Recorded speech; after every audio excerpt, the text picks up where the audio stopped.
Hey boys and girls, the Junkman here with another video. I don't know if I'm going to make it a series or if I'm just going to make it one long video, but I can tell you this, it's going to cover a lot of information. Now, this video is going to be for the novice to detailing using a machine.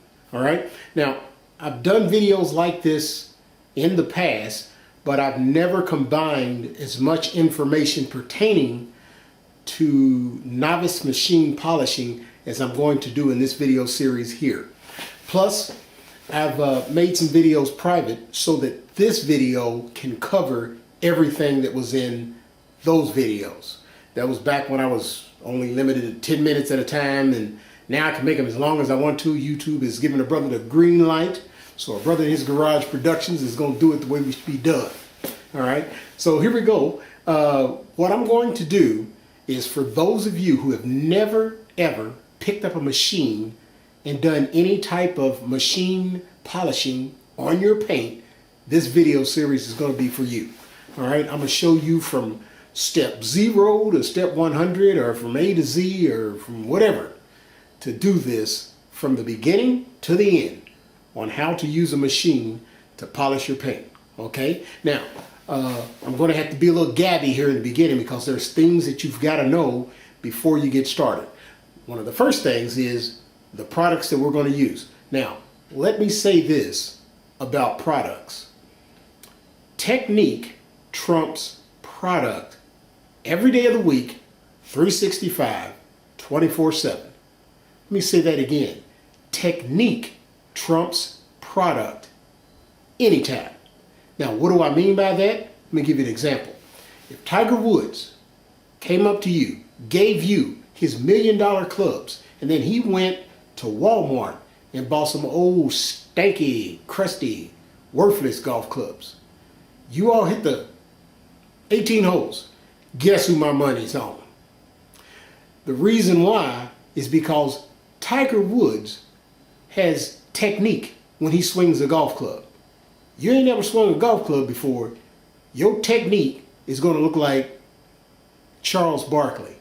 If you've never seen Charles Barkley swing a golf club, go to YouTube, video, or look up Charles Barkley swinging golf club. Let me tell you, I love the brother, but his technique is horrible. Brother ain't got no technique. It is the same way when it comes to machine polishing.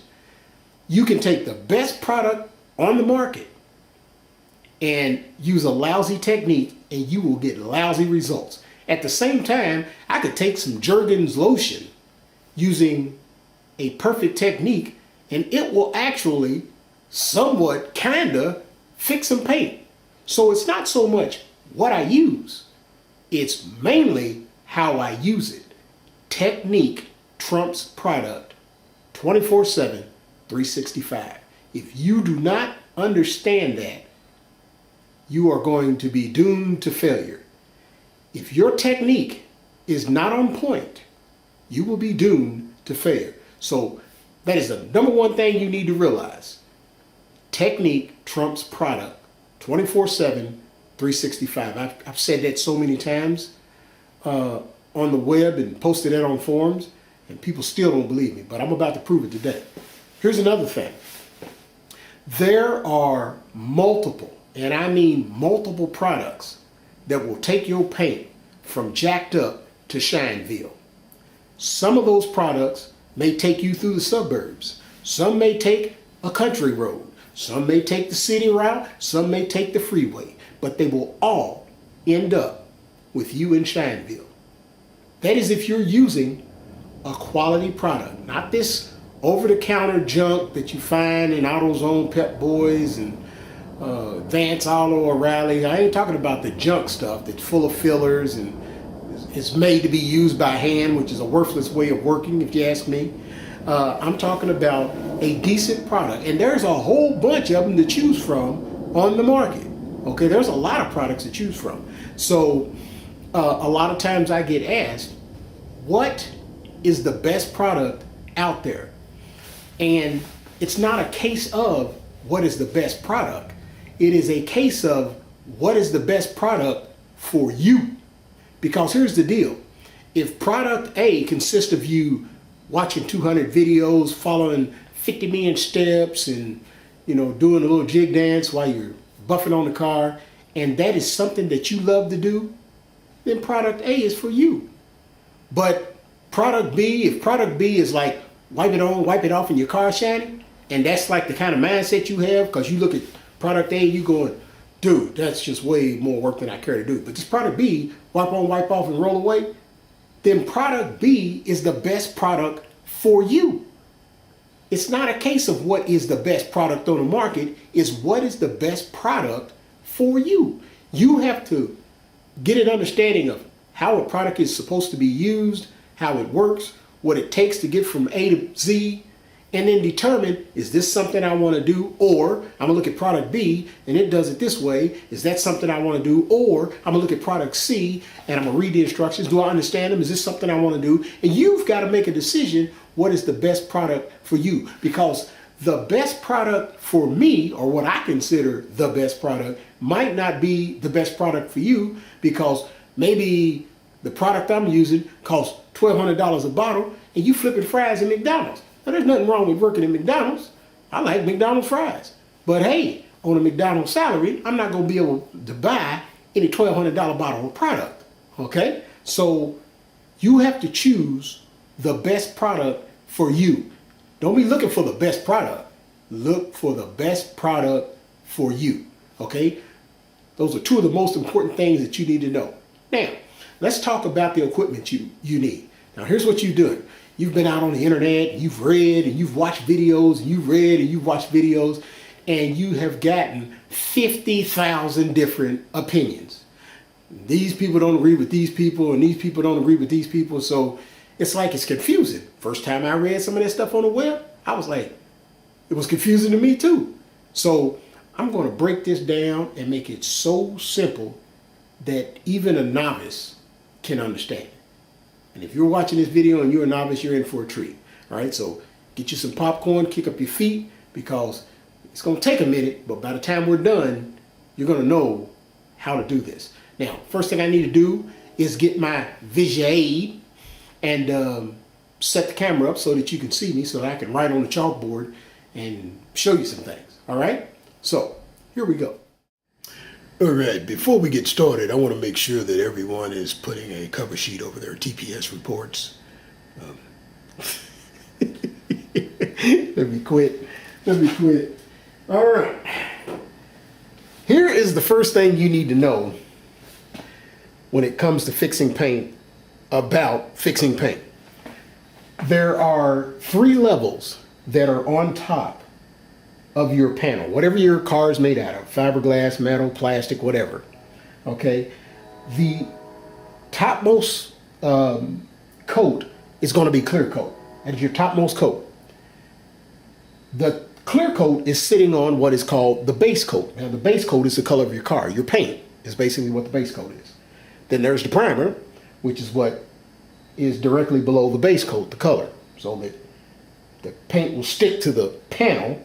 You put primer on it, okay? So those are your levels. You've got clear coat on top, base coat, the color of the car, primer, which is what the base coat is sitting on, and then the panel, which is what the primer is sitting on.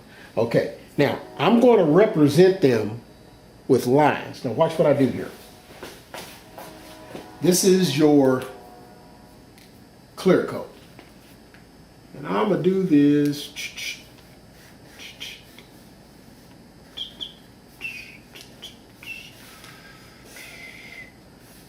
And let's do one like this.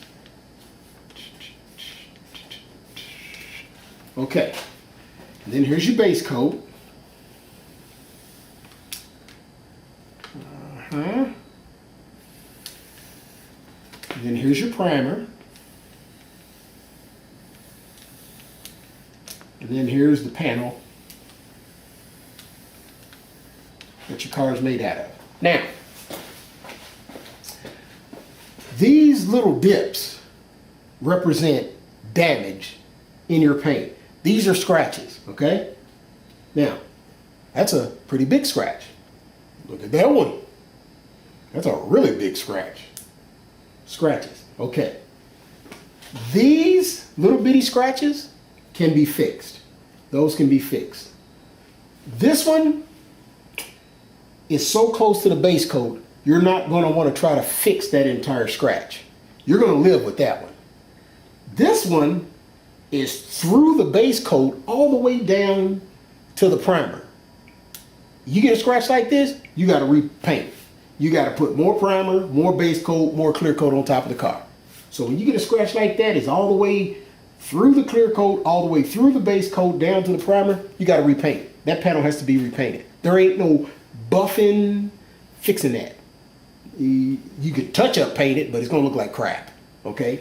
So that has to be fixed. Car needs to be repainted, or that panel.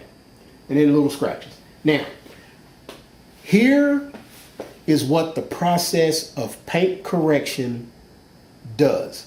This, in a nutshell, is what you are doing when you are fixing the damage in your paint.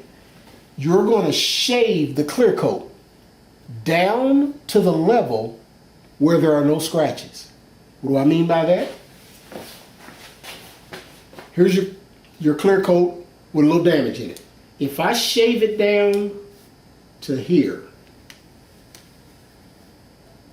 if I shave that much of the clear coat off, my clear coat will look perfect in that area. The same here. If I shave off that much clear coat, my paint will look perfect in those areas. Of course, all the buffing in the world ain't gonna fix that and that. But right there, little bitty scratches like that, if I just shave off the clear coat down to the level where the scratches are not residing, my paint will look flawless. Okay? So, the question you ask, or should be asking, is how do I shave the clear coat down to that level and make my paint perfect? And that is what I'm about to show you. Now, before I go any further, someone's going to ask this question, because I always get this question. How many times can I shave my clear coat before I get too close to the base coat? That's a very good question. But it is completely the wrong mindset. That is not the question you should be asking.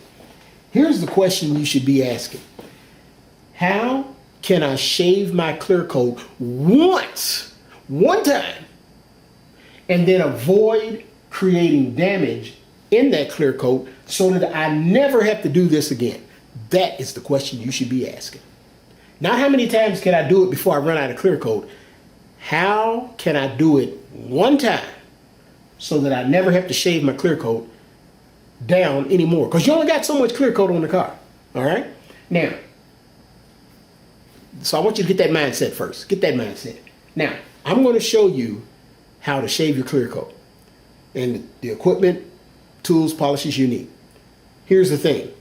The stuff that I'm going to show you how to use is extremely safe. Extremely safe. You are not going to damage your car with what I'm going to show you. The stuff that I'm using, you ain't going to damage no paint with it. You ain't going to burn your paint. You ain't going to do nothing destructive to your paint unless you flip the polish over and beat the car with it. That's the only way you're going to damage your paint. All right? So, I'm going to show you the safe way to do this. Now, the way that I'm showing you is safe and effective, not fast. Did you hear me? Safe and effective, not fast. There is a heck of a lot faster way to do this than the way I'm about to show you. I'm showing you the safe and effective way, not the fast way. This way that I'm about to show you might take a while. Yeah, I guarantee it'll take a while. It's going to take a while to get all scratches out of your paint. But you don't have to worry about messing up your car. And that is what's important. Because if you're on YouTube looking at videos on how to do this, you obviously got a car you care about. It ain't no old hoopty. It's a car you care about. And you want to make it perfect. So that's what I'm going to show you how to do.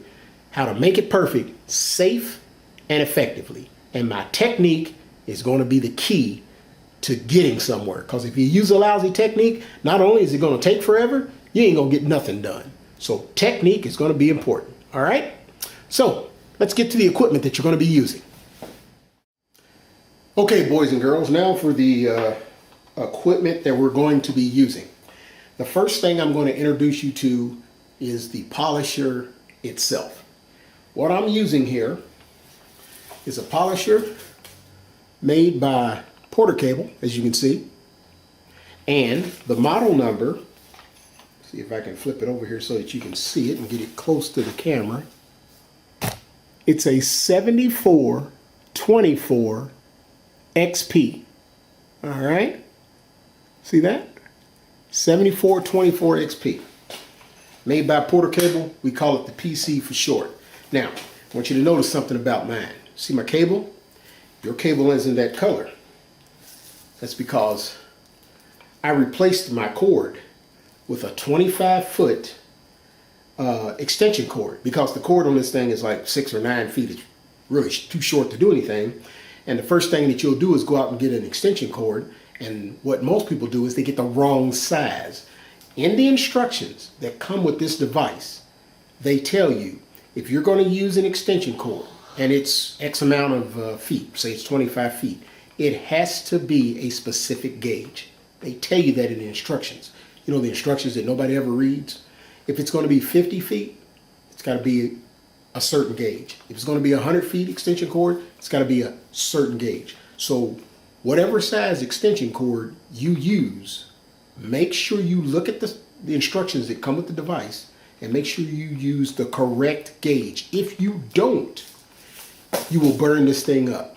Now, I won't get into the electronics of why it burns it up. Just trust me, this sucker will get hot and then you'll burn it up and it'll quit working.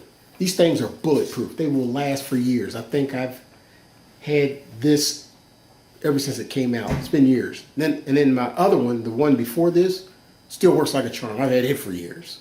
So these things are bulletproof. They will last for years, okay? So that's the first thing you're gonna need. Now, when you buy this thing, it'll come with a pad on a back plate. Basically, that thing is garbage. Use it for a doorstop. Do not put that thing on your paint. It is worthless for buffing with. So do not use it. What you're going to have to buy is what is called a back plate. All right. Now I'm gonna let you see this one. I don't know if this part number is still good, but you can see the part number right there. Okay. Notice it's also made by Porter Cable. This is a 6-inch back plate. Okay. 6-inch. Now, I prefer using a 5-inch back plate and a 5-inch pad. Okay. It just so happens that my pads are dirty because I used them this morning and I need to clean them. I don't want to use them in this video. So I'm using a 6-inch back plate and I'm gonna use a 6-inch pad. But if you can find a 5-inch back plate and 5-inch pads, those are the best ones to use, especially for a novice. The smaller the pad, the more concentrated you'll be able to work. It'll keep you from buffing too wide of an area. Just a smaller pad just works better. 5-inch. The pads will actually be 5.5 inches, but the back plate will say it's a 5-inch back plate. Okay, so that's what you want to use. But again, I'm using 6-inch in this video. Now, I want you to notice something else. Inside this thing is a counterweight. Let's see, make sure I don't get any shadows on it. But you will see what it says right there. What, I got something blocking my light there. You see what it says there. It says for 6-inch disc only, I think. Let me read it. For 6-inch pad only. That's what it says, 6-inch pad only. See where it says that? That is the back plate, all right? That's what that is. If you're using a 6-inch back plate, then get a 6-inch. The polisher when you buy it will probably come with a counter. It's going to come with a counterweight already. I don't know what the standard size is, but you can order a 5-inch or a 6-inch, and you can change it by getting the correct tool and removing those two funky looking bolt screw things there. And then you can change your back plate out. Now, if you, or not backplate, it's called a counterweight. That's what that is. Now, if you use my buffing technique, you won't have to worry about this as much. It's when you get crazy and start using some wild technique that you've made up, or some other people use a different technique that maybe works for them, then in a situation like that, you might have to change this out, depending on the size backplate and pads you're using. But my technique, it really doesn't matter which counterweight you use. It works, it'll work anyway. And I'll show you why. Okay, so this is the polisher. It's called the PC 7424 XP. It's made by Porter Cable. Okay. You also need a backplate. Backplate. It's they call it hook and loop is what they call this surface here. It's Velcro. Okay. Hook and loop. When I first heard that, I had all these visions in my mind, and when I finally got one and put a pad on, I was like, man, it's Velcro. But they can't use that name, you know, because they get sued. Whatever. But that's all it is. That's what hook and loop means. It's Velcro. All right. So that's the back plate I'm using. Now, you're also going to need pads. How many pads do you need? Check it out. You're going to need, for this demonstration, I'm going to use 2 different pads. And I'm using 6-inch pads.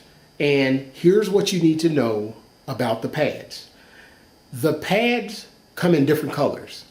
The colors mean something. The colors have something to do with how the pad cuts. Okay? Pretty much a lot of different companies in the industry that are in this business have the same color pads, meaning that their aggressive pad is just like company B's aggressive pad, just like company C's aggressive pad. The colors are the same. There are some manufacturers, however, who manufacture their own pads, like Meguiar's. So their color scheme is totally different from everybody else's. Okay, I'm going to be using more of an industry standard color that pretty much all the people sell. Now, all of these people you buy these pads from, they don't make the pads. They get the pads from a pad manufacturer, then resell them to you. That's why all these companies have the same color pads, because they're getting it from the same place. So it really doesn't matter where you buy the pads. It ain't like X company's pads are better than Y company's pads. They're all the same. Okay. Here's the deal, though. On this particular machine, there is one pad style that I've found that is more effective than all the other pad styles. And that would be, let me show you what one looks like. The Hex Logic. Now let me get it in there close so you can see what it looks like. You see how that looks like a bunch of little hexagons? This pad is made by a company called Hex Logic, or that's what the company that makes this pad calls it, Hex Logic. So if you do a search for Hex Logic on Google, you will find a bunch of different companies that sell this style pad. So it's not a question of where you're going to get it from. It's more of a question of how cheaply can you find it. So, you know, do your Google search and compare prices.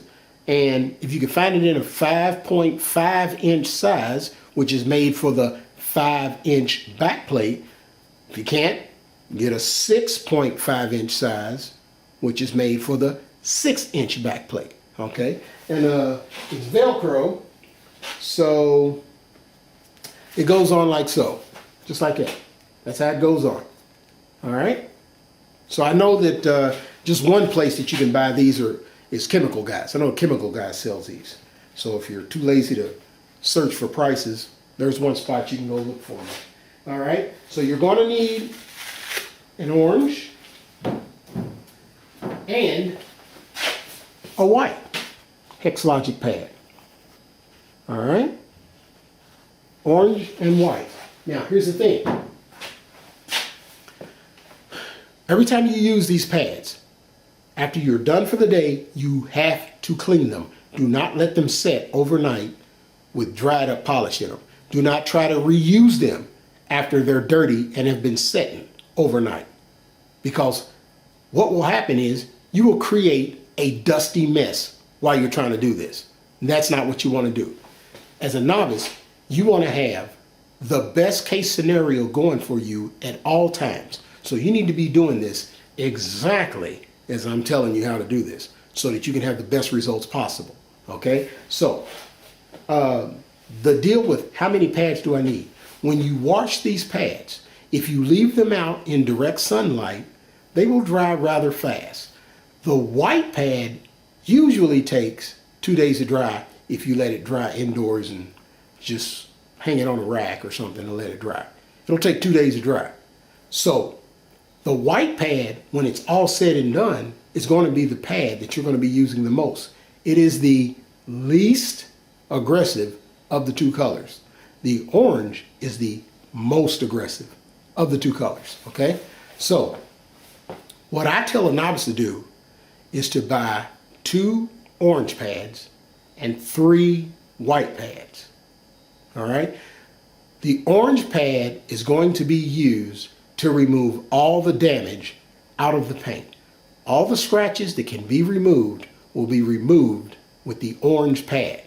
And then, once you have removed all the damage from the car, you will come behind it with the white pad, and the white pad is going to put a spit shine on the paint. When you're done with the white pad, your paint will be as shiny as it can be.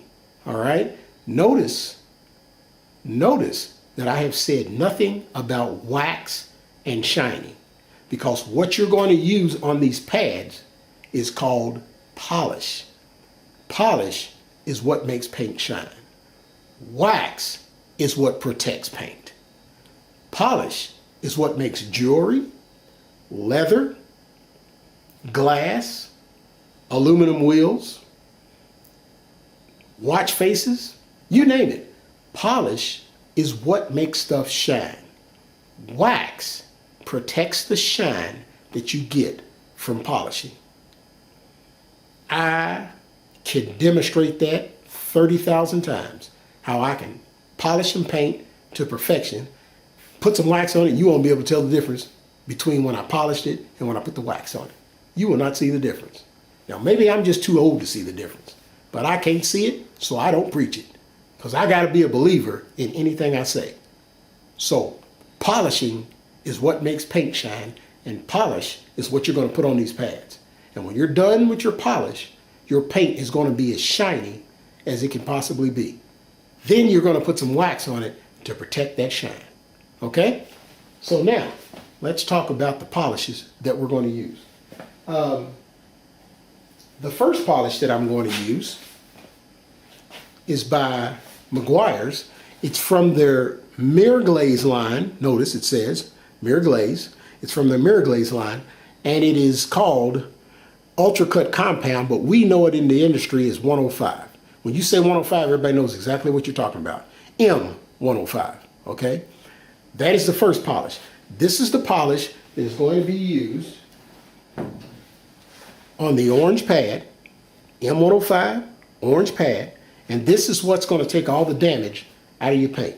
So you remove all the damage with M105 and the orange pad. Once all the damage is gone, or at least the damage is gone to your satisfaction, at that point, and at that point only, will you go to the next polish and the next pad. And here we go.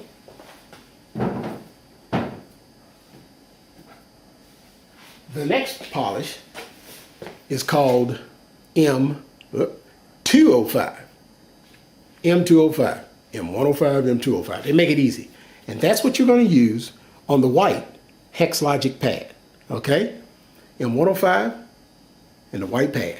Right there. Now, something I want you to notice, again, on this bottle. Notice how it says Mirror Glaze. See that? This is from the Meguiar's professional line. Meguiar's has 3 different lines.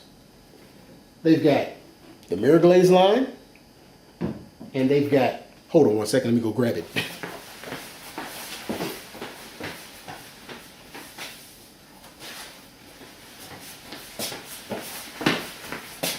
All right, I'm back.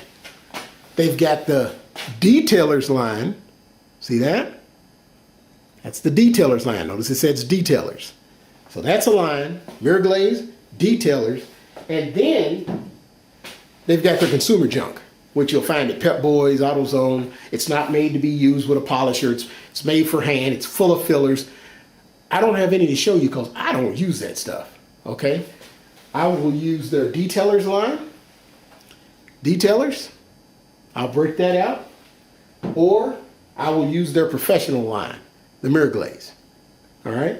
Now, again, so for those of you who got all that other stuff, don't ask me if that stuff will work because you just heard my opinion on it, okay? And it ain't gonna change. Those are the two different lines I'm gonna use from Meguiar's. Now, again, there are all kinds of products. You got Mazerna, Dodo Juice, you've got, there's so many out there, I can't even think of them. There's all kinds of products out there that you can use. And like I said, they'll all get you to Shineville. I'm just showing you one. I'm just showing you one. So if you've got a favorite, you can use it. And I'm just going to show you how it's done. And I'm going to use these two. If you don't want to go wading through trying to figure out another brand to use, just use what I'm using. I guarantee you this stuff's going to work. You're going to see that for yourself firsthand. All right? So, okay, so I've showed you the polisher. I've showed you the pads. And I've showed you the polish. There's two other things that are important. And one of those is the towels. Now let me show you the towels. The first one, this here, let me hold it up so you can see the design on it. See how that's made? We call that a waffle weave. Okay? It's called a waffle weave. This is a towel that I strictly use with liquids. If it's some kind of runny liquid, I'm going to wipe it off the car with this towel. That is the only thing that I use this towel for. I could use it to dry the car, although I don't because I blow dry my car. But I could use it to dry the car. I use it with a quick detailer. Anything that's runny, this is what I'll use this towel for. Now, when I'm dealing with wax and polishes, there is only one towel that I'm going to use, and that is this one. Let me show you up close. It's called a borderless blonde, and it's made by a company called Zaino, Z-A-I-N-O. You can find their website at zainostore.com, I believe is their website. Now, there's something I want you to notice about this towel. Look at this. Look at the edge of this towel. See that? There is no stitching on the edge of that towel. None. There is nothing on this towel that can scratch your paint. A lot of towels that you'll buy will have stitching on the seams or borders. And that's why they call this a borderless. And the color is blonde, so they call it a borderless blonde. By far, heads above any microfiber towel on the market. You put your paws on one of these and you touch any other towel on the market, and I guarantee you, night and day difference. Best towel out there. They're hard to get because they're assembled in America and the process takes a while. So it's hard for Zaino to keep them in stock, especially when I started telling people about them. Then I couldn't get one. So it's like, I almost had to quit telling people so I could get me a stack of them. But those two towels, the waffle weave for liquid type stuff and the borderless blonde for wax and polishes. That's what you're going to wipe your wax and polish off the car with. By far, the borderless blonde. You get some of those, do not spray quick detail on your car and use that towel to wipe on the car. It is too nice of a towel. Use the waffle weave towel to wipe your quick detailer around if that's what you're into. I don't do that practice, but that's it. So the last thing I need to show you is this stuff right here. Looks like silly putty. This is called clay. Clay bar, detailer's clay. And it feels like clay dough, like some hard clay dough. Now, what this is used for, this is very unique, all right? What this is used for is to remove contaminants out of your paint. What do I mean by that? If you did not pick up your car when it rolled off the assembly line, your paint is contaminated. That car was transported to a dealership, most likely by rail. And when it was transported that way, the dust that is kicked up by the train rail lands all over these cars. And that stuff will eat into the finish. Now, if you take your hand and put it in a thin plastic bag and gently, with your fingertips, gently stroke the paint, you will feel all kinds of grit in your paint. If you don't believe me, go out to your car and do it now. First, touch it with your hand. See if you can feel it with your hand. And then put your hand in a bag, a thin plastic bag, and stroke your paint. I guarantee you, you're going to feel, oh, it's going to feel like sandpaper on your finish if you have never clayed it before. All right? There is nothing that removes contamination like clay does. You can't buff contamination out. Clay is what removes contamination. Okay? So for somebody who thinks, oh, I'll just buff it out. No, you won't. And you can't get the kind of shine that I have on my paint without getting rid of that barrier of grit and dirt, so that when you're buffing, you're actually dealing with the clear coat instead of that barrier of grit and dirt. All right? So you got to remove that barrier before you do anything. That is like step one. And of course, I'm going to show you all the steps. So that covers all the equipment that we need to do this process we call paint correction. The leveling of the clear coat, or if you don't have clear coat on your car, the leveling of the paint so that you can get it down past where all the damage is and reveal all that perfect clear coat or perfect paint. That's what paint correction is. That's all it is in a nutshell. So again, just to recap of the stuff we use. There's the Porter cable, all right, 7424 XP, where's the label at? There it is, 7424 XP, all right, and of course yours won't come with a cable like this. I have an electronics engineering degree, so like putting a cord on there really doesn't take much knowledge, but that's what I did with mine, put a 25-foot extension of a 14 gauge on there. So that's that. You're going to need two different pads, an orange and a white. Notice the style.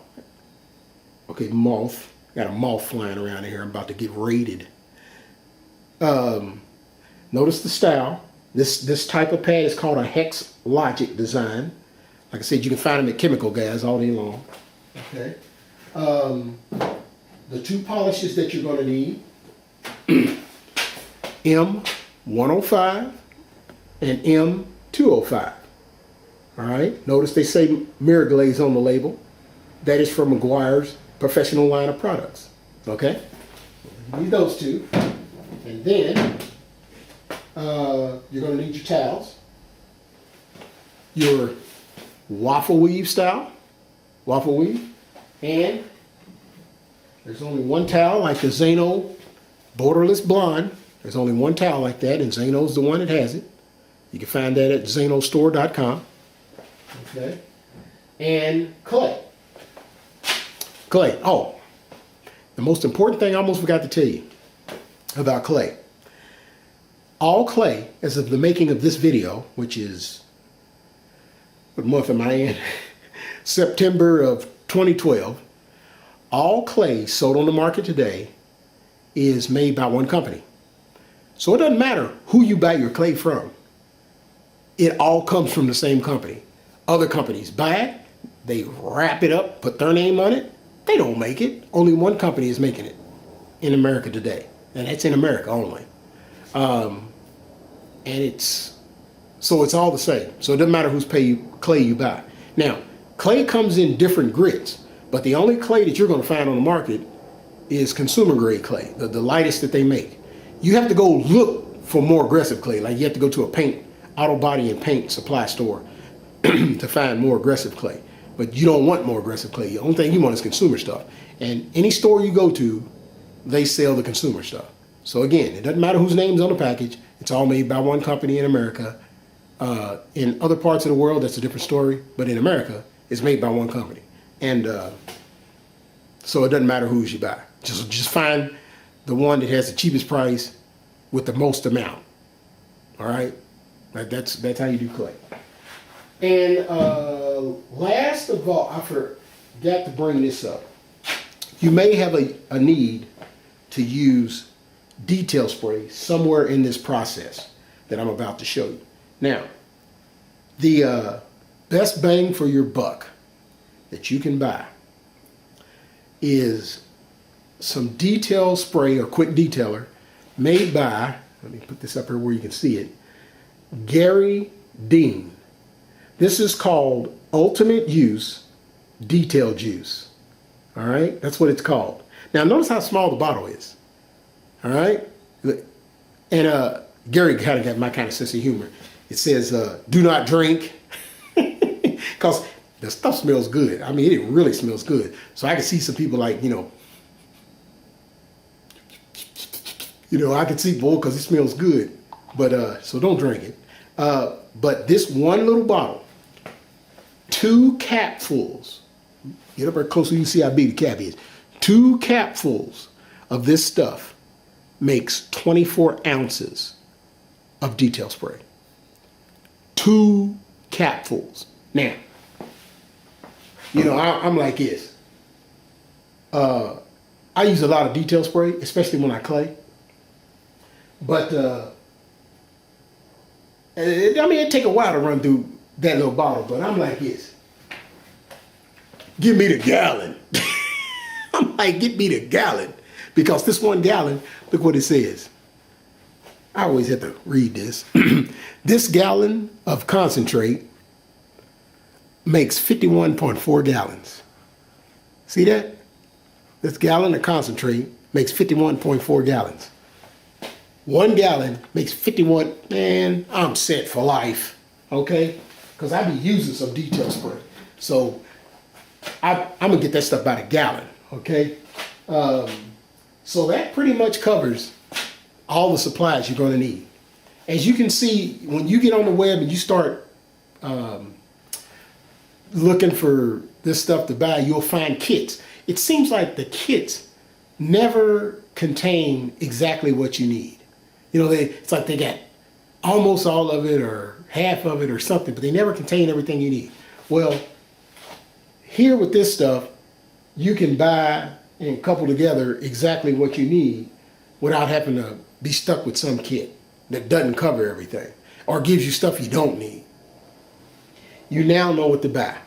Now it's time for me to show you what we're going to fix and how we're going to fix it. I told you I was going to be gabby at first, but this is very important information. This is for the novice. This is for somebody that's never done this before. So I'm going to try to cover every base there is. All right. So let me reset up the camera so that we can see what we're going to be working on. Okay, boys and girls, I'm back. Step 1 of this paint correction process. Step 1 is your car must be spotlessly clean. It has to be spotless. There can't be dirt on the car anywhere. You do not want to be buffing on the paint with dirt on the paint. So the very first thing you need to do is make sure the car is clean and dry. Okay? That is going to be step 1. Step 2, this process, or going back to step 1, I have a 2-bucket wash video series on my channel that you can watch so that you can learn how to properly wash your car. Okay? It's called a 2-bucket wash. It's a whole thing unto itself. okay? But that is the first thing you need to do, is get your paint clean before you start this process. Now, once your car is clean and dry, here is one of the most important things that you must realize about this process. A, you cannot do this in direct sunlight. I'll say it again. You cannot do this in direct sunlight. Not any part of this can be done in direct sunlight. 2, the surface of the car must be cool. It can't be warm. It definitely can't be hot. It has to be cool. So this process needs to be done indoors. As you can see, I'm inside my garage. It is, if I look at the temperature behind me, it says 40, 60, it says it's 70 degrees right now. Perfect temperature for working on the car, or especially doing paint correction. So, car must be clean, car must be cool, cannot do it in direct sunlight. You need to do this indoors. If this is your first time doing this, this is the only way. There's no exception. Well, can I? No. Well, can I? No. It has to be done indoors, car clean, cool surface. That's the way it has to be done. All right? So, if you do it any other way, I guarantee you're setting yourself up for all kinds of failure and problems. Okay? So now, there's that. Now let me show you what we're going to be working on. Because a lot of times in these videos, especially company videos, you know, they break out a Ferrari, a Lamborghini. They break out all these cars that look good to begin with. You know, it's like, and then they zip, zip, zip, do their thing and be like, look. You're like, man, that car was clean to start. You know, that paint wasn't that jacked up as it would. Paint wasn't jacked up at all. That didn't impress me. You know, when I first started making videos, that's all I found. It's like, man, that didn't impress me. You know, get something that looks like my car. Now, let me show you what we gonna be working on. Okay, so real time here. Let me pop this off the tripod. See if I can do this without having all kinds of issues. All right.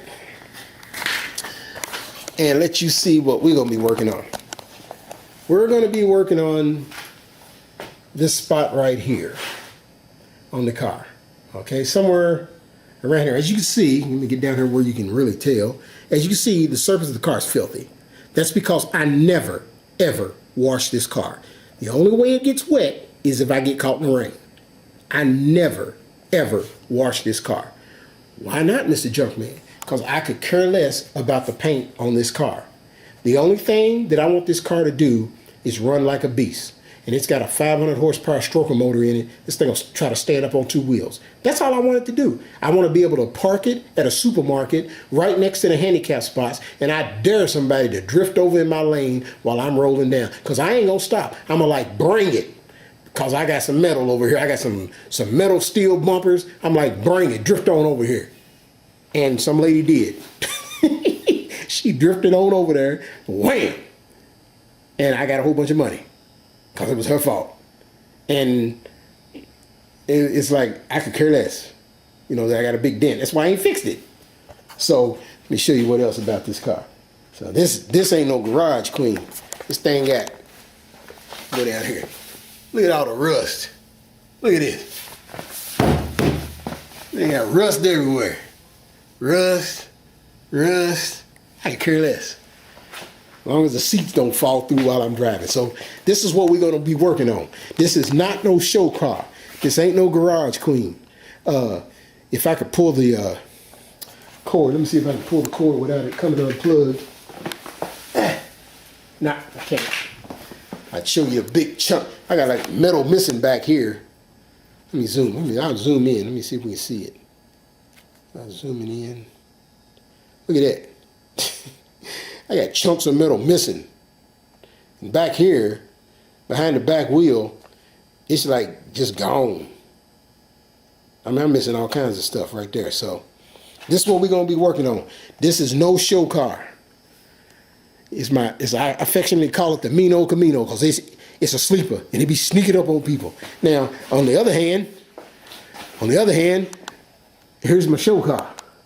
Of course, I got my garage light set up, so it's kind of makes it hard to see, but that's my show car. That's the one I take care of. That's the one that gets washed 3 times a week, 2 or 3.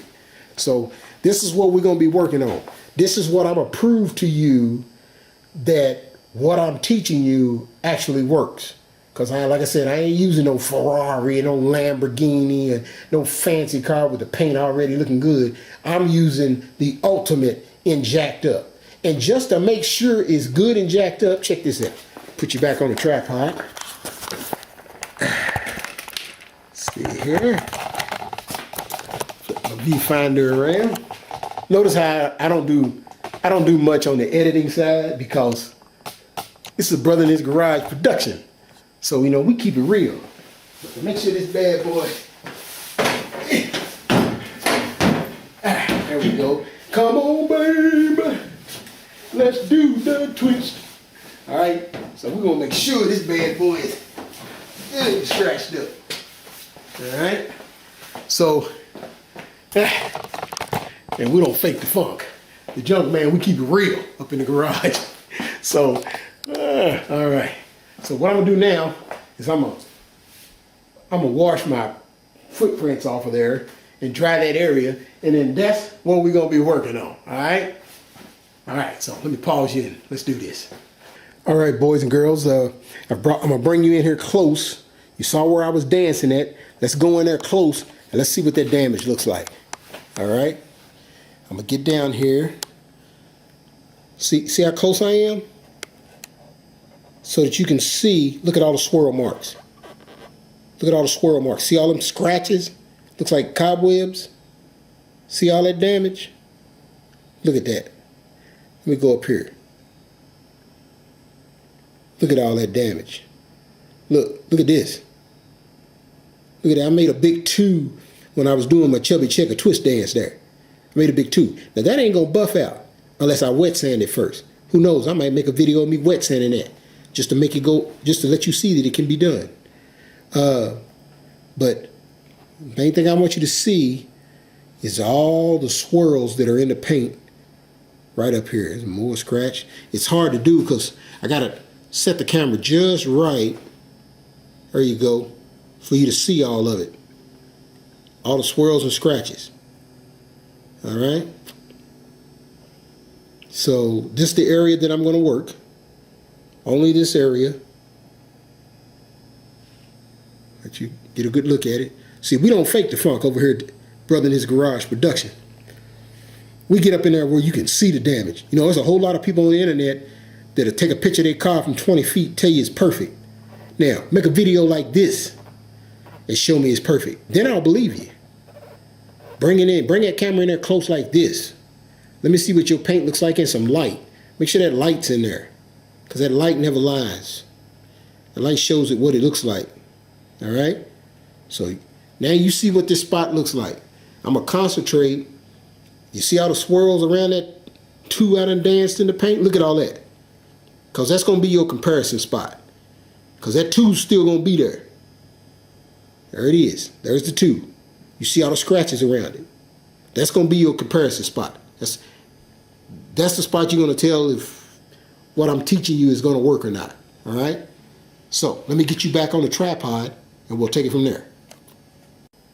Okay, boys and girls, the very first thing I'm going to do is I'm going to clay that section, because claying is the foundation of my shine.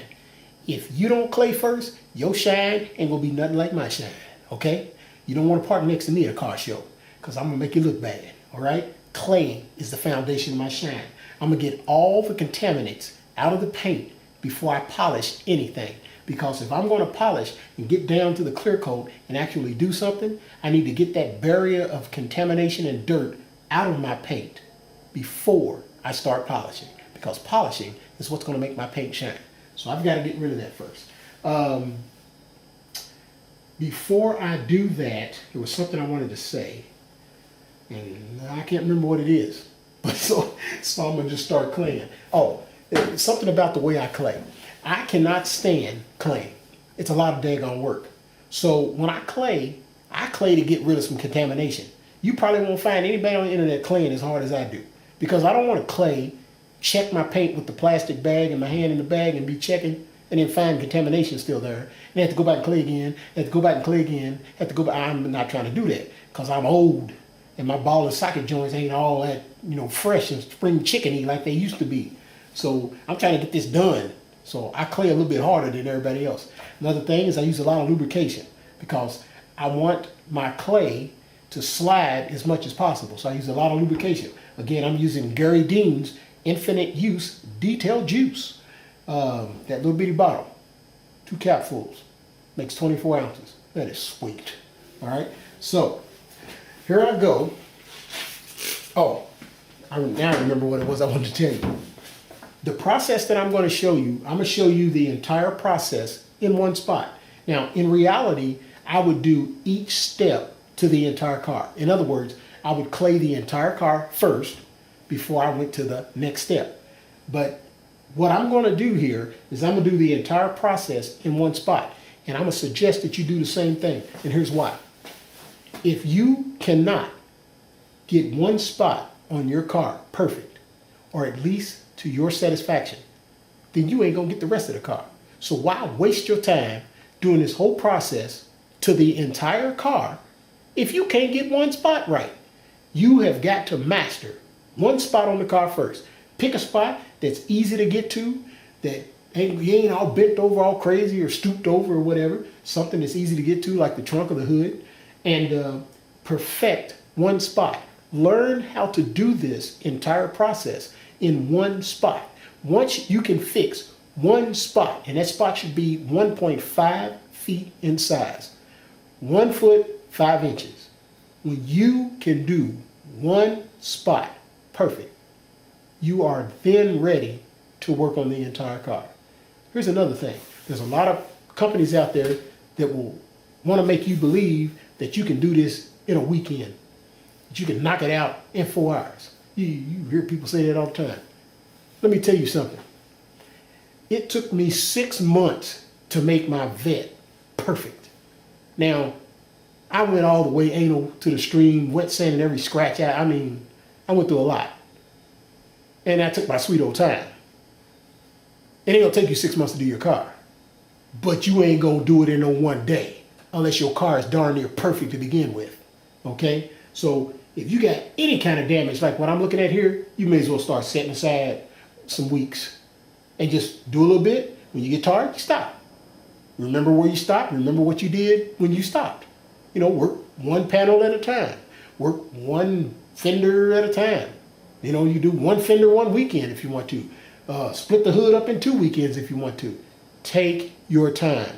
But the thing is, you have got to learn how to do this in one spot before you move on to the next spot. So many guys and gals will get out there and they want to see the car shiny and they be trying to bust the whole thing out and then they pull it out in the sunlight and it looks like crap. It's like, I'm like, no kidding.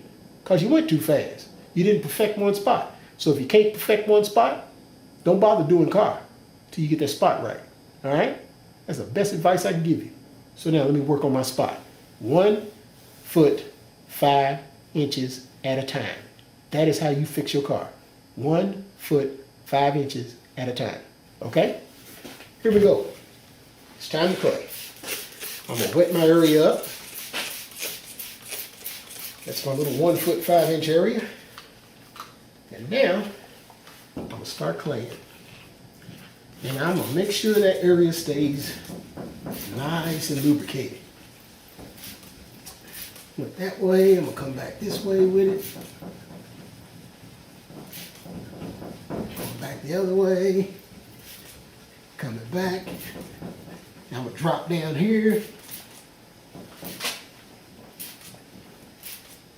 Make sure my area stays wet.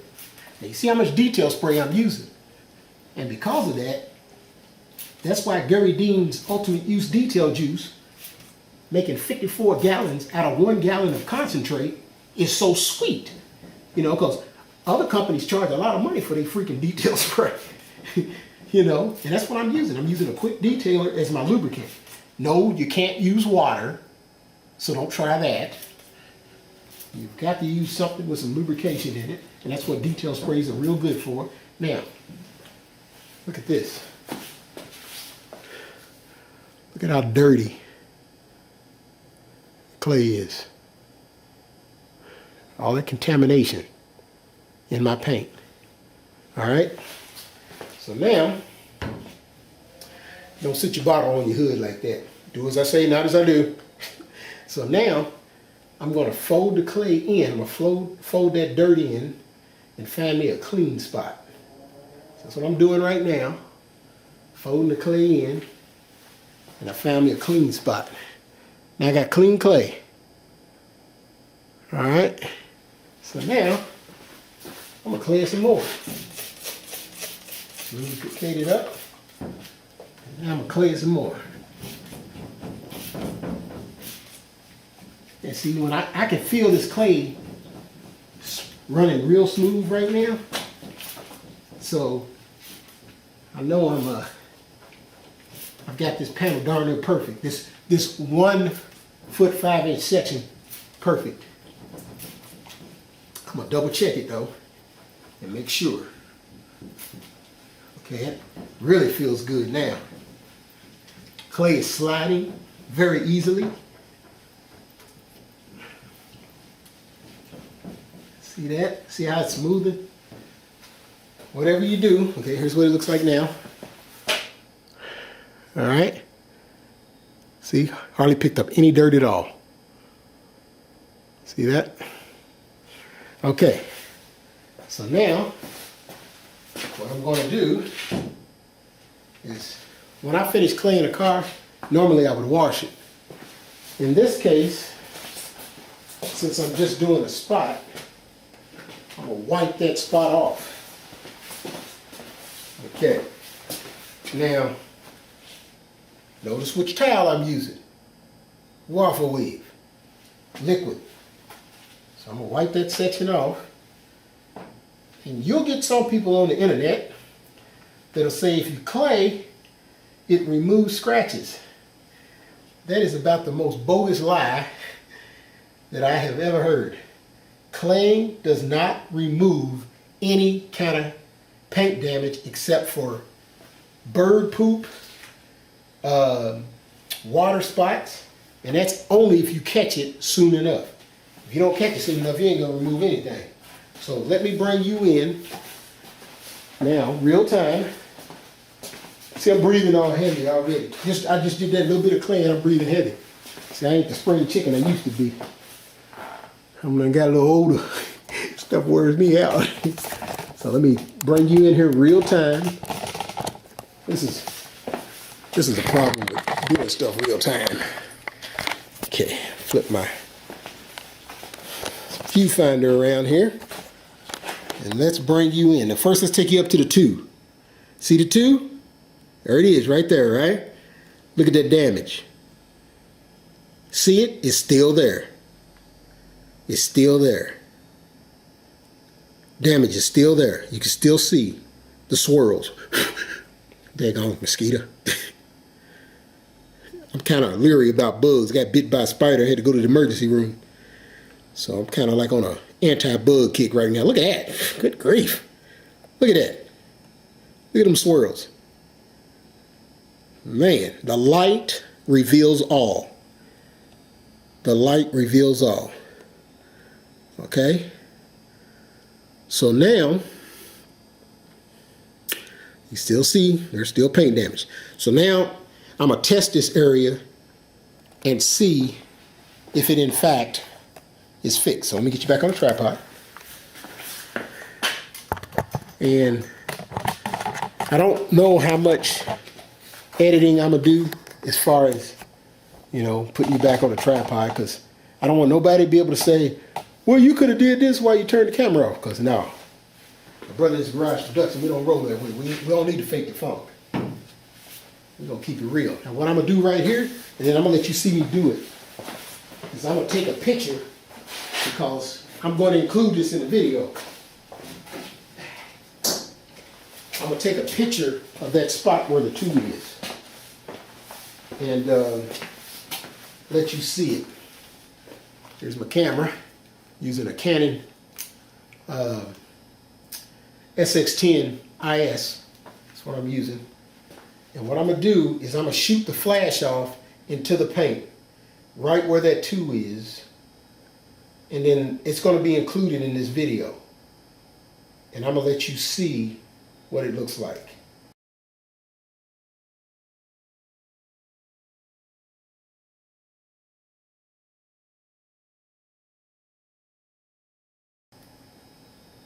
Okay, let me zoom in here. Make sure that's in focus. Now the thing about when you do this, if you shoot closer than 12 inches, you've got to use your camera's macro function. It looks like a little flower. If you don't use that macro function, you're not going to be able to get the kind of picture that you're looking for. So I'm going to cut my macro on, and I'm going to shoot this again. And I'm going to shoot it again. I want to make sure I get where that 2 is. Whoops. Normal. There we go. Doing it again. Okay. Now, I'm going to include this picture in the video when I upload it. But what I'm trying to do is let you be able to see what I'm seeing. Let me see if that works. Nah, that ain't working. But that's what I'm gonna do. So those pictures, you will be able to see those pictures when I get done. Don't set your camera on your hood like I just did. Do as I do, not as I say.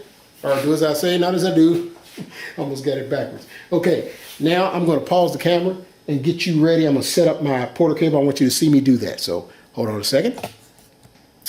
All right, boys and girls, I'm ready to assemble my polisher, put the back plate on it. Now, let me show you what that's going to consist of. You're going to have a wrench. This is what's going to come with it. Wrench, notice how thin it is. Okay. That wrench is going to hold the assembly steel here, like so. And that way you can twist the pad on. And once you're twisting the pad on, when you get to that final twist, you can rotate the wrench to make sure it's good and tight while you're holding the pad still. So you'll get the pad all the way down snug, give it a little turn, and make sure it's tight. Now, remember what I told you about the washer on the back plate? This is why that's so important. If you don't have enough space between the back plate and the polisher, it's going to touch up against this, rub, burn the unit up. You don't want to do that. So that's why the washer is so important. Now this one has one on it. It has a washer on it. But I am going to add, and this washer will come with your polisher, so don't lose it. It'll be in the plastic bag. I'm going to add another washer just to, because I want just a little bit more space to make this easier to do. Now, when I do this, I usually sit down on a stool. So I'm going to sit down on the car so that you can see me do this.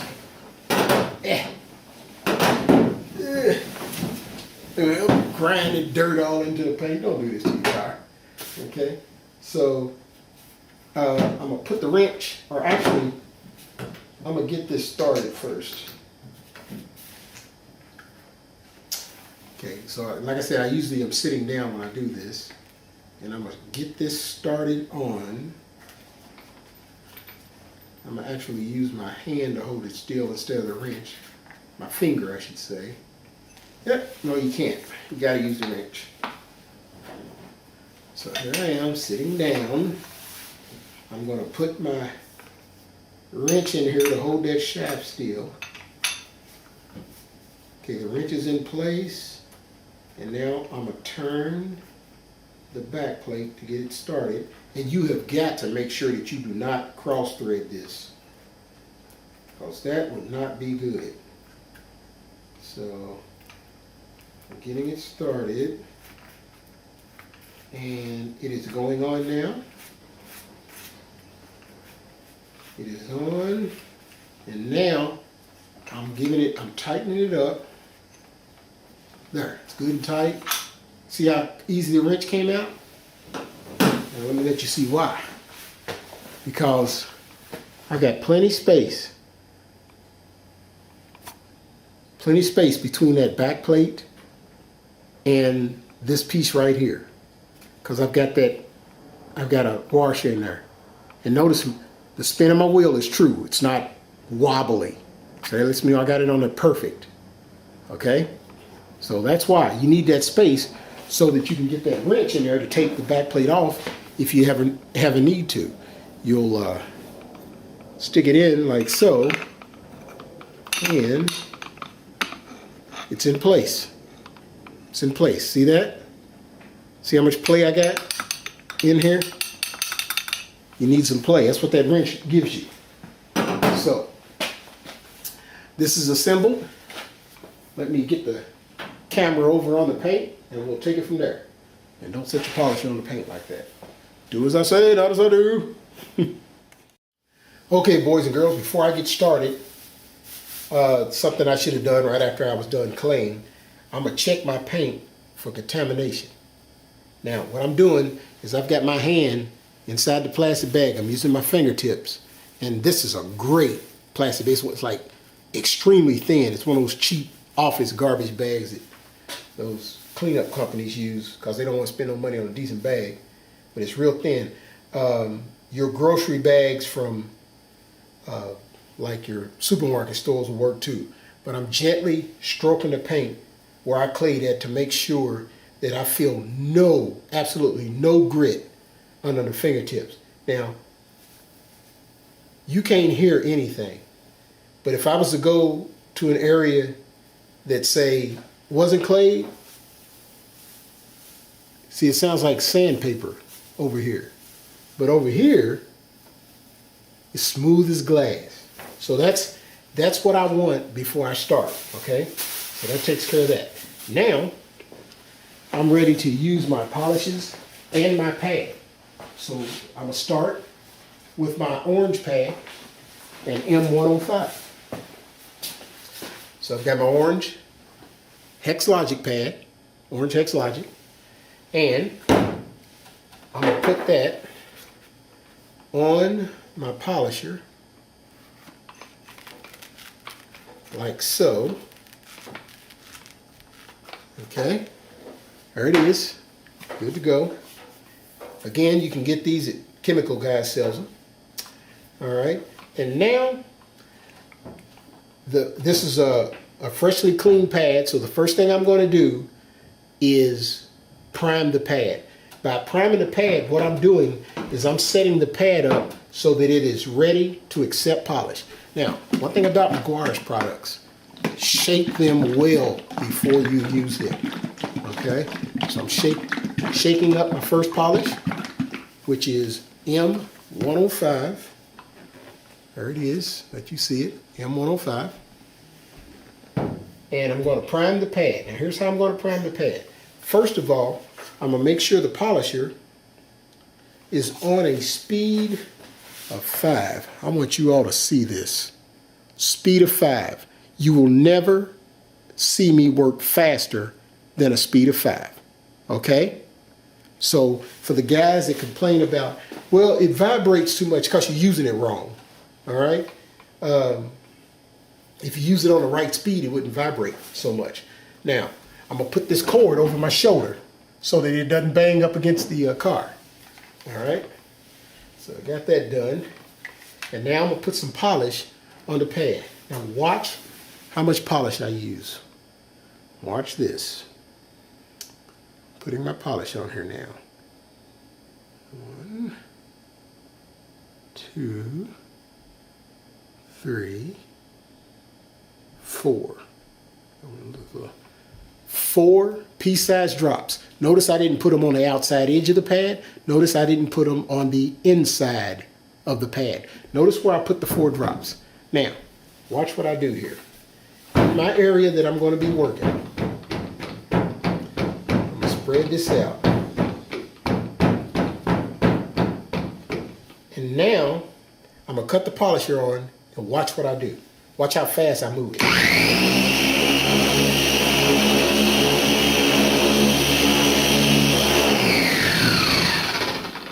Okay, I have now primed this pad. I have spread the polish all over this pad. It is ready to work now. Now, here is the most important thing that I can tell you about my technique. My technique consists of 9 to 14 pounds of pressure, including the weight of the polisher. How in the world do you figure that out? What you do is you get a table, set it by the car, put a bathroom scale on it, set the polisher on there, see how much it weighs, turn it on and press down until you see 9 to 14 pounds. Hold it there. When you figure out what that pressure is, whip around to the car and do the same exact thing. Okay? That's how you figure out what 9 to 14 pounds of pressure is. Let me zoom you in. Now I want you to see how slow I move the polisher. You've seen how much polish I put on the pad, and that was the first pass. That was just to prime it. I used 4 pea-sized drops. From this point forward, I will only use 3 pea-sized drops from this point forward. So here I go. I'm going to cut the polisher on and start working it. Notice I'm not using the side handle because I don't want to lean on the polisher with that side handle. I don't want to do that. I got my hand right here. Now with the PC7424XP, that piece will come off. So you want to put some bolts in the holes to hold it on there. Now I don't have to because I've been doing it so long, it don't come off on me. All right, so here I go.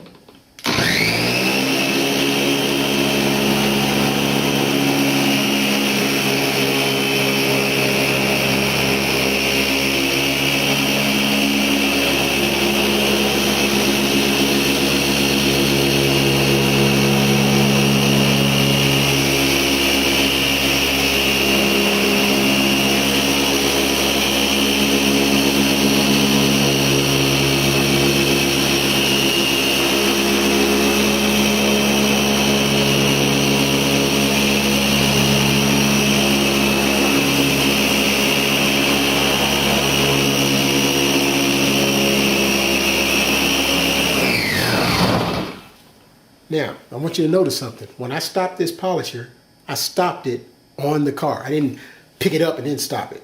I stopped it on the paint, okay? That's one thing I want you to notice. Number 2, I want you to notice that you saw me buff in one direction, and I worked my way all the way down, and then I started going up and down. That's called cross hitch. Cross hatch, cross hitch. That's what I did. That ensures that you covered the entire area that you're working by using that cross hitch style. Now, here's the thing about heavier polishes. The heavier the polish, the quicker it'll dry up. Now, what I'm gonna do is, and it's gonna dry up quicker because I'm over here talking and it's baking in these hot lamps that I have on. So I'm gonna mist that one time. I'm gonna mist that because they're still polished. It just needs to be worked. And what I'm doing is I'm reviving the polish. So I'm gonna do one more pass.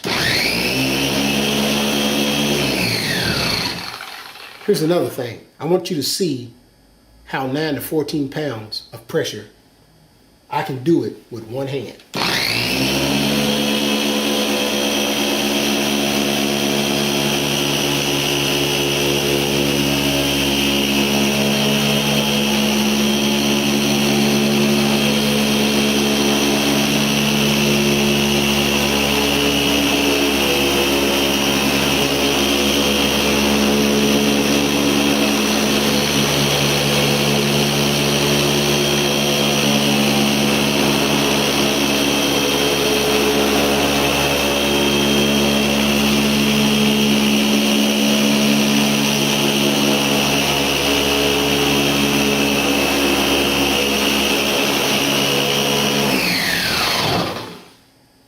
Okay, at this point, I am ready to wipe the polish off and see what it looks like in the area that I've just worked. Now, your question is, how do I know when that time arrives? Let me show you. I'm gonna bring you in here close. As soon as I get my foot untangled. There we go, getting a little bit better at taking that off. Okay, here's how you can tell when it's time to wipe the polish away. Let me zoom out here. Okay. When the polish does what we call flashing, and you'll know when the polish flashes because you'll see streaks of shiny See this shiny right here? Shiny right there? That's when the polish is flashing. When the polish, like you see, dull, shiny, dull, shiny. When you start seeing that shiny show up, that's when the polish is flashing. Shiny, showing up. Dull, all that's dull. Shiny, showing up. See shiny showing up? That's when you've worked the polish long enough. That's when the polish has flashed. And when the polish flashes, it's saying it's time to wipe me off and take a look at what you've done. So now let me put you back on the tripod.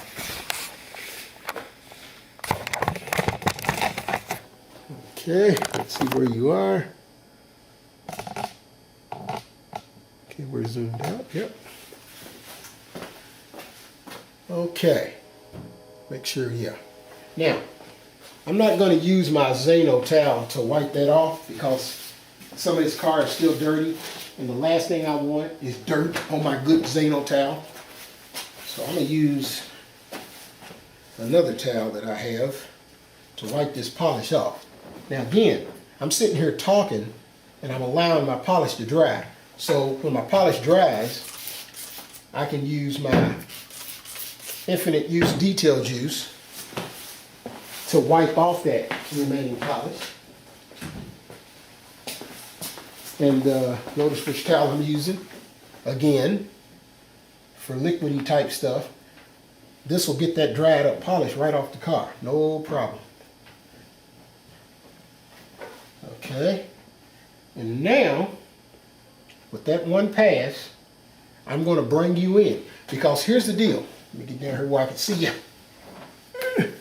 Let me raise the camera up. I think it'll be a little bit easier. Okay. Here's the deal. When you make a pass with the polisher and the polish that you're using, how do you know whether you've had any success unless you wipe the polish off and look at it? That's the thing about polishing. The polish does not remain behind. Polish is like soap. You use soap to clean your body. You get all the dirt off your body with the soap. But then you don't get out the shower and leave the soap on you. You wash the soap off. Polish is the same way. You use polish to fix the paint. Then you wipe all the polish off. There's no polish remaining behind. You wipe it all off. And then you inspect the paint. So we've done one pass. Now I'm going to bring you in here and let you inspect the paint.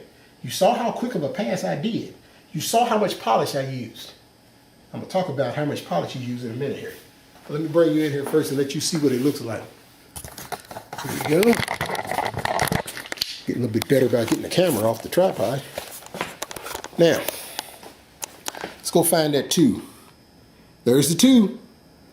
I told you the 2 wasn't going anywhere, but notice how the 2 got a little bit less noticeable, okay? So now let's put the light in there, and let's see what it looks like.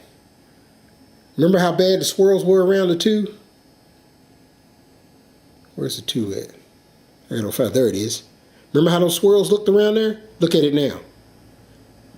One pass, that was just one pass with 4 drops of polish. That was my first pass that I did. Look at the hood now. Look at how much of a difference that made. Right there. Let's look at the 2 again. Where's the 2 at? There's the 2. Look at it. Look at that. Now, let me get you back on the tripod here. Again, Brother in His Garage production. We don't fake the funk. I'm not pausing anything where I can sneak and do something without you seeing me. I want to make this as real time as possible. So y'all don't have to deal with my shaky videos, adjusting and all that stuff. And I'm going to do another pass. All right. But this time, get my viewfinder where I can see what I'm doing. Yeah, that was a little too much. There we go. Okay. This time, I'm going to use 3 drops of polish. 3 drops of polish. Here we go. And this time, I'm not going to talk so that I can get the best use out of those 3 drops. That's 1. Yep, that's 2. And there's 3. There they are. 3 drops of polish. And this time, I'm going to mist this to help keep that polish wet. Okay? I don't have to prime the pad anymore. Putting the cord around my shoulder. I'm going to just spread it out here. Okay? And now I'm going to work it. Here I go.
Did that just to take that little excess bit of polish off the car.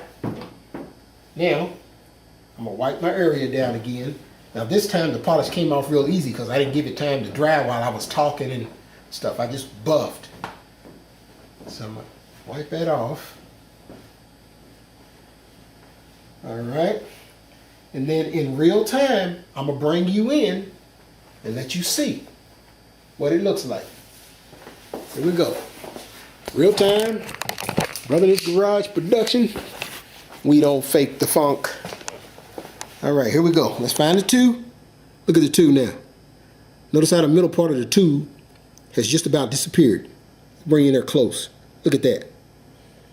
And that scratch is deep. Y'all saw what I was doing. I was dancing on this hood. Now look at that. Put that light in there. Look at the swirls. What swirls? What swirls? Look at that. This ain't no Ferrari. This ain't no Lamborghini. This is a 79 El Camino with more rust on it than a Titanic. And in 2 passes with M105 and an orange pad, you see what I've done. You see what I still need to do. I wasn't really working up that far. But you can see how much damage has left. Now, y'all's cars should not be jacked up like this. Shouldn't be as jacked up as mine is. There's the 2 again. Let's get on that 2 again. There's the 2. Y'all's cars shouldn't be jacked up because y'all shouldn't be dancing on the hood of them like I was. So y'all should be a whole lot easier to fix. But again, it's not so much what I used, it's my technique. Let me get you back on the tripod. We're going to talk about putting polish on the pad. Standing on the court. Okay. There we go. Now, get y'all up here where I can see you. There you are. Okay. Here's the deal. Here's the deal with the pads. Just up. The pads, and women are going to find this real easy to understand. You guys might have a little trouble with it. Here's the deal with the pads. These pads, if you look at them under a microscope, they have holes in them. Just like an exfoliating sponge that women use to deep cleanse their face, those sponges have holes in them. The size of the holes determine the cut of the pad. Okay? Not only the size of the holes, but how close the holes are together. whether they're spaced far apart or whether they're close together. All that factors in to how this pad's going to cut. Okay? Now, here's the deal. If you put too much polish on the pad and clog the hole, the pad no longer cuts. At that point, you are doing nothing but exercise. And it's some lousy exercise. Burns like 0.003 fat grams or calories an hour. Okay? It's some lousy exercise. So for guys that go, well, that scratch ain't coming out, or it ain't cutting as fast as I thought it should, so I'm going to use more polish. Bam! You just killed your process, your technique. You just doomed yourself. You just went Charles Barkley on the golf course, okay? You're swinging, you're looking crazy. Got nothing but love for you, Charles, but your golf club swing is whack. But that's what I'm talking about. You kill the technique doing something crazy, and you ain't gonna get nowhere. So part of my technique is not only the speed that I use the polisher at, speed of 5, the speed at which I moved the polisher. You see how slow I was going. I gotta give this thing time to work, because this thing ain't powerful. It's effective, but it is not powerful. It's gonna take me twice as long, maybe 4 times as long compared to a powerful polisher. However, it is safe. The only way I'm gonna hurt the car is to flip it upside down and beat the car with it. That's the only way. Now, there are those of you who don't believe me. Hey, watch this. I'll make a believer out of you. I'm gonna put some polish over here. I'm not gonna put a lot. Heck, I ain't even gonna put no, well, yeah, I'm gonna put some polish over here. I don't want nobody to say, or whatever they might say. I'm gonna put some polish over here. So I'm gonna put some polish over here. I'm gonna mist this pad. Watch this. A little mist on there. Now, watch what I do. See this? It's on a speed of 5 right now. Watch this. That's as high up as it goes. Speed of 6. So I got it on speed of 6 right now. You see it. Speed of 6. Now watch this. Put you on the spot. Okay. I'll get you in here real close. Zoom you in here. I want you to be able to see this real good. All right. All right, you can see I'm not applying any pressure. Watch this. Now, I got it as fast as it go, and I'm laying on this thing with my elbow. Watch this.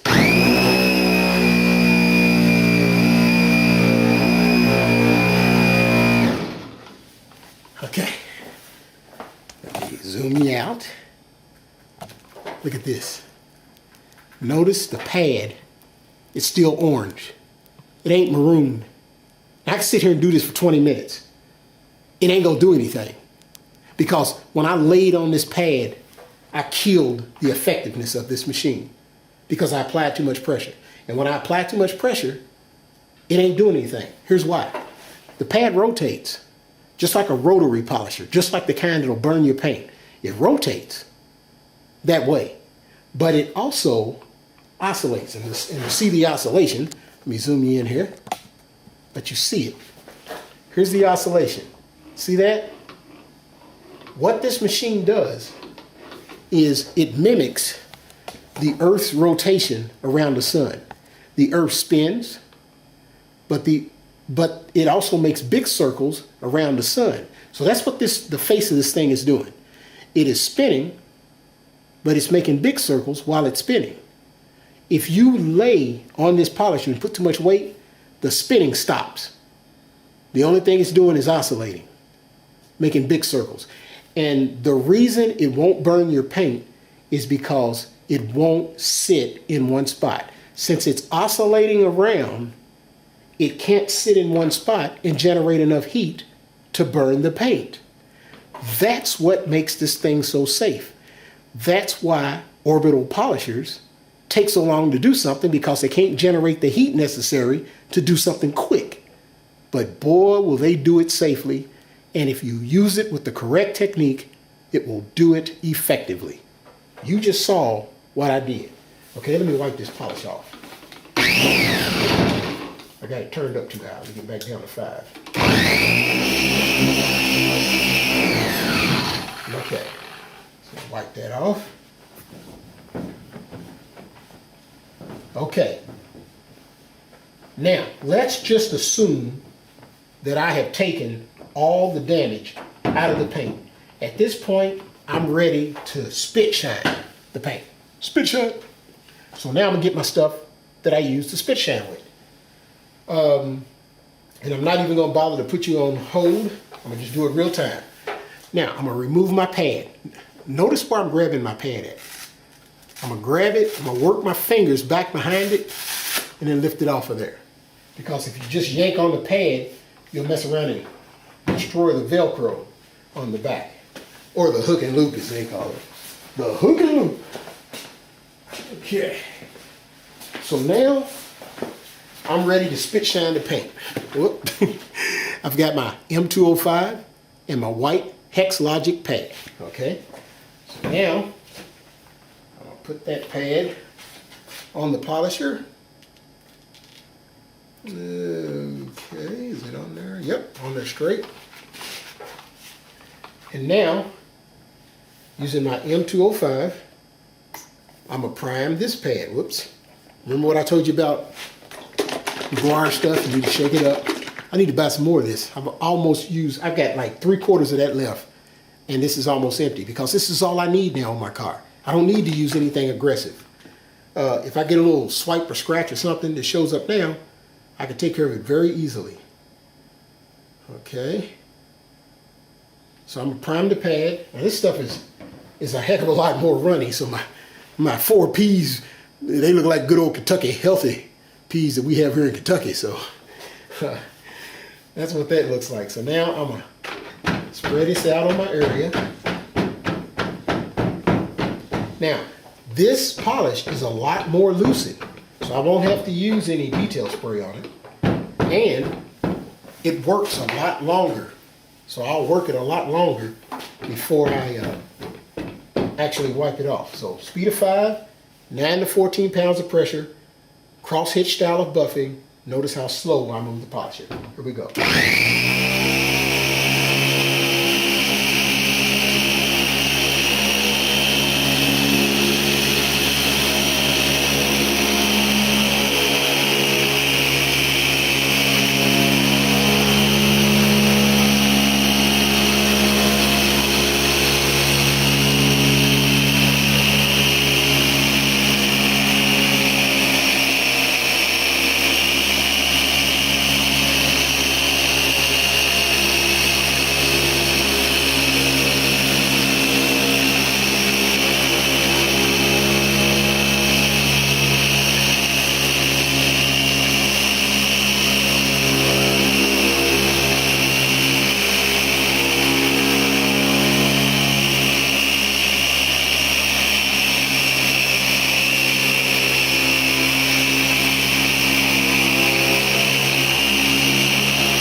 Okay. Now, I'm going to wipe this off. Straighten out the towel here.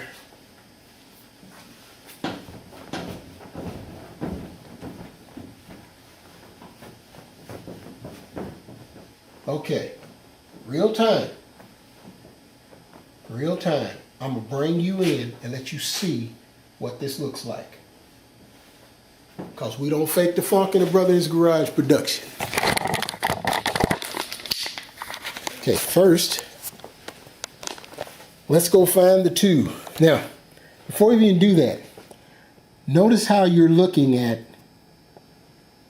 the reflection of the camera in the paint. Notice that shine. Notice how you're looking at the reflection of the camera in the paint. Okay, let's compare that to a spot that I haven't touched. I haven't touched this over here. Now, where's the camera? Let's go back over here. Look at that. Okay, there's a camera. Let's look at it over here. Notice the difference? Over here, the camera. Over here. Notice the difference. Okay, now let's go find the 2. Look at the 2. Am I zoomed in? No, I'm zoomed out. Where's the 2 at? Where's it at? There it is. Here's the 2. Hold on. We got to get in. There it is. Look at the 2. Look at how much of the 2 has disappeared. Look at how much less noticeable that is. Y'all saw me stand on the hood of this car and do the twist. I mean, you wouldn't do that to your paint. Your paint shouldn't be that jacked up. But look at that. I could easily wet sand that out if I wanted to. But then my car wouldn't be a sleeper no more. It'd be looking too pretty. And people be scared to race me. But let's look at it in the light now. Look at that 2. Look at the 2. Look at that. Look at it, folks. You saw what I just did. Baby, that's technique. It is that simple. You can fix your jacked up paint the same way you just saw me do mine. That's simple. Let me get close. Let me get close there. You remember what that 2 looked like. You remember how it was all jacked up, how the polish was all, it was 5,000 swirls. Let me move up here where I haven't been. You see the swirls are still there. Look at that. Paint's all jacked up. Look at it. Paint's all jacked up. Come down here where I've been working at. Where's the 2? There's the 2. There it is.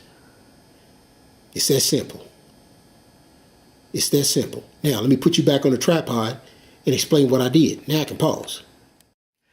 Okay, boys and girls, that pretty much concludes my paint correction for novices. All you saw me do was, first I clayed my area to make sure that it was free of contamination.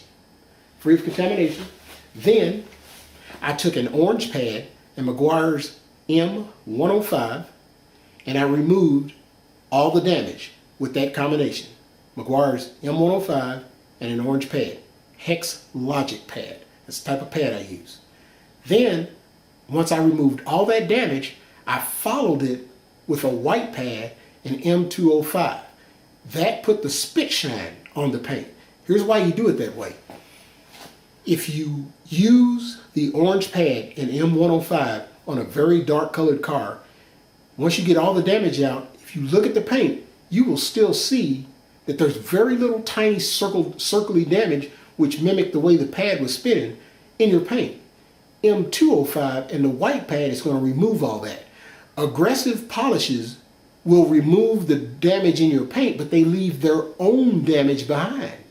So you've got to come back behind them and clean them up with a lesser aggressive polish. See, this is why I'm not a fan of guys who they want to use the most aggressive freaking boulders in a bottle kind of polish to fix their paint, because that stuff leaves a whole bunch of damage behind. Then you got to step it down and clean up that damage, which leaves its own damage. Then you got to step it down again. See, you create more work using some kind of polish that's like super grit, 2 grit, you know, just some god awful stuff that you can get out there on the market, when all you need is something like that M105, an orange pad, and a correct technique. Technique trumps product every day of the week. You just saw it. I didn't do anything fancy. You just saw what I used. And that stuff is very affordable, what I used. Okay? And plus, the reason I decided to use that is because I got people in Australia, Denmark, New Jersey, California, the Philippines. I mean, I got people all over the world watching my videos. And they go, well, I can't get that. I can't get that. Well, McGuire's is worldwide. So this video should be good for everybody. Everybody can get the McGuire stuff. I don't know how easily accessible the detail stuff is, the detail juice that I used. But the pads, the Hexalogic pad should be worldwide. Clay is worldwide. You all should be able to find that stuff, okay? But think about it. When guys want to use the most aggressive stuff, it's because they have no technique. That's why they got to use something that's just super aggressive, because they don't have any technique. You know, it reminds me of war. Back in World War II, we used to bomb the crap out of whoever we were fighting. You know, just blanket bomb, just level the whole place down. Then we had to go in and rebuild all the infrastructure. Well, geez, you know, we done leveled the place. Do you know how much freaking work that is to rebuild a place back up? So now what do?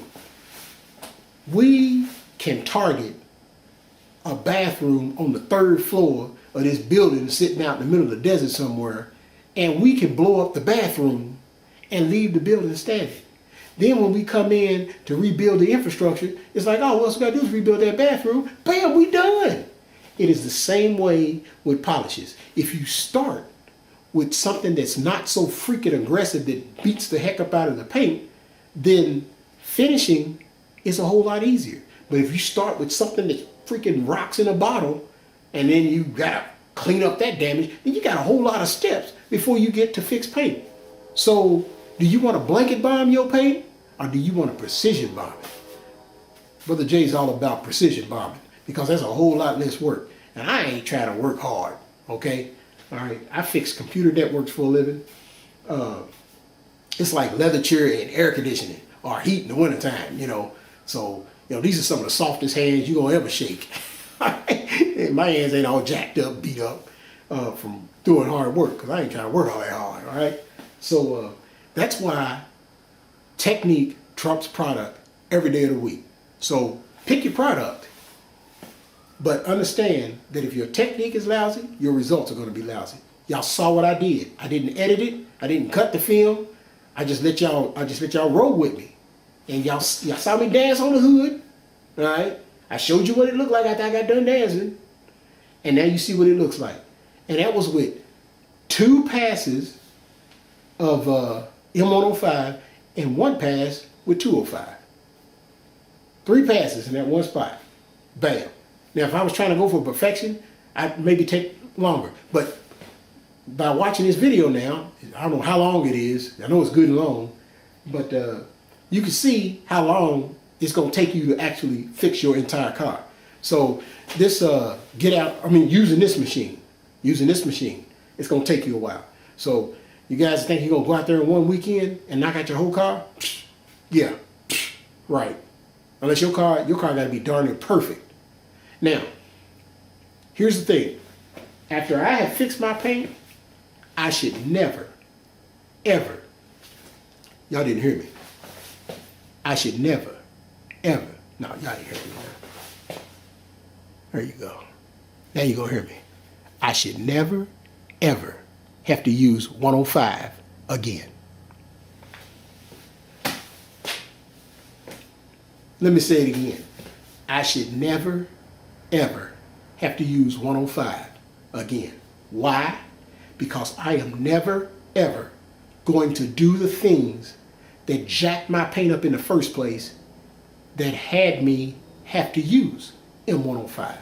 All the things that I've been doing wrong, going to the car show, pull up to my spot, spray a bunch of detail spray, start grinding all that dust that's sitting on the car all into the paint, washing the car wrong, using one bucket, take dirt off the car, put it in a bucket, and then put that dirt right back on the car and grind it into the paint, not using a foam gun. All those things that created the damage in the first place. I will no longer ever do those things. I'm going to fix my paint one time, and I'm going to do everything I can to keep from having to work on it again. Oh, of course I'm going to have to work on it, especially if it's a daily driver.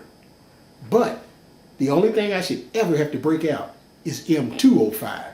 And just a quick, oh, there's a spot, wop, wop, wop. Oh, there's another spot, wop, wop, wop. Be done with it. It is that simple. It's a mindset, people. It's a mindset. If you don't understand what you did to damage your paint, it does you absolutely no good to fix it. So figure out what you did wrong, and I explain that stuff in my washing videos and some of the stuff I've said in this video. Figure out what you did wrong to begin with, and then eliminate that stuff in your repertoire. And then do as the Junkman does. Fix your paint once, and do everything you can possibly to never have to fix it again. Because you only got so much clear coat. And that machine ain't going to remove no clear coat fast. It ain't going to remove a whole lot of clear coat at all. It takes all day to go through some clear coat on that machine. But you want as much clear coat to remain on your car as possible. So fix it once, and then never do the thing that jacked up your paint to begin with. All right? So, for those of you who may be watching this video in a thread somewhere, you can watch all my videos at my YouTube channel. All you got to do is go to youtube.com/Junkman2000. That's it. Or if you Google Junkman 2000, you're going to find my videos and my YouTube page or whatever it's called. Okay, so that's how you get there. For those of you who are at my YouTube page or site, then make sure you watch my washing videos. I've been doing videos for like 4 years. I still can't say wash. It's a Kentucky thing. But watch those. I think I've got dust removal videos. But it's a mindset. All you got to do is think about what you're doing anytime you touch your paint. Think. When you are about to touch that paint, think, will this leave a scratch? That's all you got to do. And you'll figure out, well, yeah, that could scratch it. Well, yeah, that could scratch it. And then you'll understand why I say the less you touch the paint, the better it is for the paint. Avoid touching your paint at all costs when it's dirty.